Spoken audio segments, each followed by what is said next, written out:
Hi guys, உங்களுக்கு evening snacks ஏதாவது வேணும்னா இது மாதிரி 60 rupees கொடுத்து ஒரு பாப்கார்னை வாங்கி சாப்பிடுங்க. இதில் பட்டர் எல்லாமே போட்டு கொடுத்துருவாங்க. நம்ம குக்கரில் போட்டு சிம்மில் வச்சுட்டு கொஞ்ச நேரம் எடுத்து பார்த்தா சூப்பராக வந்துடும். ஸோ செம்ம டேஸ்ட்டாக இருக்கும் இது.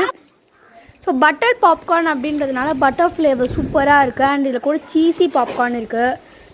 அண்ட் நாங்கள் ஃபேமிலியாக உட்காந்து சாப்பிட்ருந்தோம். பாப்கார்ன் பாருங்கள் எவ்வளோ மொறுன்னு சூப்பராக வந்திருக்கு. செம்ம டேஸ்ட்டாக இருந்தது. ஸோ அந்த பாப்கார்ன் சாப்பிட்டுட்டே இருக்கும் போது இப்போ நாங்கள் எங்கே இருக்கோம் அப்படின்னு பார்த்தா தூத்துக்குடியில் தான் இருக்கோம். ஸோ தூத்துக்குடியில் பாப்கார்னா அப்படின்னும் போது ஆச்சரியமாக தான் இருந்தது. பட் ஆனால் செம்ம டேஸ்ட்டாக இருந்தது அந்த பாப்கார்ன். அப்படியே நிறைய எடுத்து சாப்பிட முடிச்சிட்டோம். ஸோ எவ்வளோ எடுக்கிறாங்க பாருங்கள் ஒருத்தர். என் தம்பி தான் அப்படியே அள்ளி எடுத்து சாப்பிட்றான் பாருங்கள் நீங்களே. ஸோ அப்புறம் எனக்கு கொஞ்சம் தண்ணியை எடுத்துகிட்டு நான் சாப்பிட்டுட்டு இருந்தேன். அப்படியே கொஞ்சம் காஃபி கொடுத்தாங்க, காஃபியும் குடிச்சிட்டு இருந்தேன். ஸோ அப்படியே சாப்பிட்டுட்டு இருக்கும் போது ஏன் தம்பி தாக்கா அப்படின்றான். சரின்னு அவனுக்கு கொஞ்சம் இது கொடுத்துட்டு சாப்பிட ஆரம்பித்தாங்க. நான் அப்படியே ஆப்போசிட்லேயே தென்னை மரம் காற்று. தூத்துக்குடியில் ஒரு வீட்டில் 2 தென்னை மரம் இருக்குங்க. சூப்பராக காற்று வருது. அண்ட் பாப்கார்னில் நிறைய விதைகள் அப்படியே பொறிக்காமல் இருக்குது. ஸோ அது மாதிரி விடாதீங்க. அப்படியே சாப்பிட்டுட்டு இருக்கும் போது பாப்கார்னும் கிடச்சிது. செம்ம புளிப்பாக இருந்தது. ஸோ அதனால் எனக்கு பிடிக்கவே இல்லை. ஸோ சாப்பிட்டுட்டு இருக்கும்போது கண்ணில் தண்ணி வந்துடுச்சு.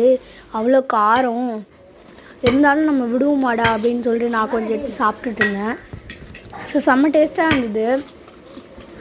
ஸோ அப்படியே தம்பி ரொம்ப விளையாட்டுருந்தேன். என்னடா விளையாடுறீங்க அப்படின்னு கேட்டால் அவன் என்னமோ கொச்சு வச்சு குத்திட்டு இருக்கோங்க்கா அப்படின்னு கேட்டிருந்தான். சரிடா ஏதோ ஒன்று பண்ணுறா அப்படின்னு சொல்லிட்டு அவனை நான் விட்டுட்டேன். அப்படியே என்னோட 3 தம்பிங்க இருக்காங்க. சின்ன தம்பி ஒன்று, என் சொந்த தம்பி ஒன்று, நெக்ஸ்ட்டு சித்தி பையன் ஒன்று. அப்படியே பாப்கார்ன் இருந்தது, இன்னொரு பேக்கெட் இருந்தது. அதையும் சாப்பிட்லான்னு நினச்சா அம்மா காலையிலேருந்து சாப்பிடல, இந்த நொறுக்கு திணியை நீ சாப்பிட்டுட்டு இருக்கியா வெயிடி அப்படின்னு சொன்னாங்க. சரின்னு வச்சுட்டாங்க. இருந்தாலும் சித்திக்கிட்ட சொல்லி பிளானை போட்டு பாப்கார்னை போட்டு பார்த்தா அதில் விதையே இல்லைங்க. சூப்பராக வந்திருக்கு இந்த பாப்கார்ன். ஸோ நீங்கள் இந்த வீடியோ பிடிச்சிருந்தா மறக்காமல் லைக் பண்ணுங்கள், ஷேர் பண்ணுங்கள், கமெண்ட் பண்ணுங்கள். மறக்காமல் சரவணன் டீனா சேனலை சப்ஸ்கிரைப் பண்ணிக்கோங்க. பாய்.